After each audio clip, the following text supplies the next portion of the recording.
Ipinag-utos na ni Pangulong Ferdinand Marcos Jr. ang immediate ban sa operasyon ng mga pogo sa bansa. Inatasan naman ng Pangulo ang law enforcement agencies na paigtingin pa ang operasyon laban sa pogo. Nagbabalik si Kenneth Pasente.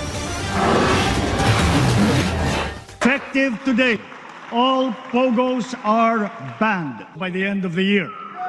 Yan ang naging anunsyo ni Pangulong Ferdinand R. Marcos Jr. sa kanyang ikatlong State of the Nation Address noong Hulyo kaugnay sa operasyon ng mga pogo sa bansa. Para magkaroon pa ng ngipin ang direktibang yan ng Presidente, inilabas na ang Executive Order No. 74 na nag-uutos sa agarang pagtigil operasyon ng pogo gayon din ng internet gaming licensees at iba pang offshore gaming licensees sa bansa.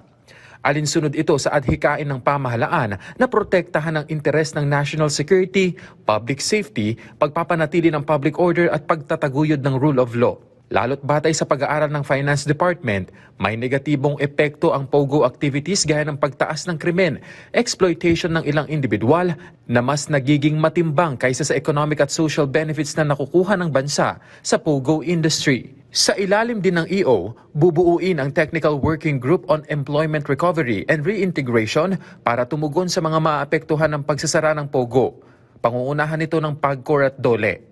Habang ang TWG on Anti-Illegal Offshore Gaming Operations naman na pangungunahan ng PAOK at DOJ ay naatasan na mas palakasin pa ang pagsugpo sa mga illegal na pogo, gayon din ang pag-iimbestiga at pagpapanagot sa mga masasangkot sa offshore gaming industry. Inatasan naman ng Pangulo ang PAOK, PIDEA, PNP at iba pang law enforcement agency na paigtingin pa ang kanilang operasyon kontra illegal na pogo. Habang pinatitiyak naman sa Department of Human Settlements and Urban Development na walang makakapag-operate ng mga ganitong uri ng aktibidad sa mga subdibisyon, condominiums at iba pang real estate developments. Gayon din sa mga tourism establishment at facility na pinababantayan naman sa DOT.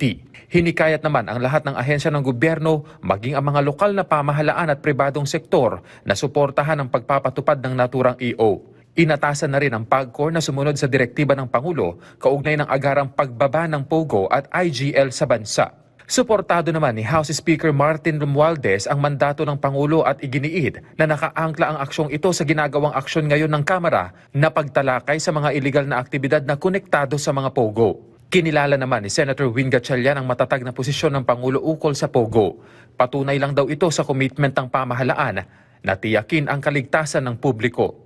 Ayon naman kay Senator Joel Villanueva, nagpapakita ito ng dedikasyon ng pamahalaan na permanenteng isara ang mga pogo habang tinitiyak ang kapakanan ng mga displaced na mga manggagawang Pilipino. Kinilala rin ni Senator Jinggoy Estrada ang hakbang ng Pangulo at umaasa siya na magiging masigasig ang mga ahensya ng gobyerno sa pagtugon sa direktibang ito ng Chief Executive. Kenneth Pasente, para sa Pambansang TV, sa Bagong Pilipinas.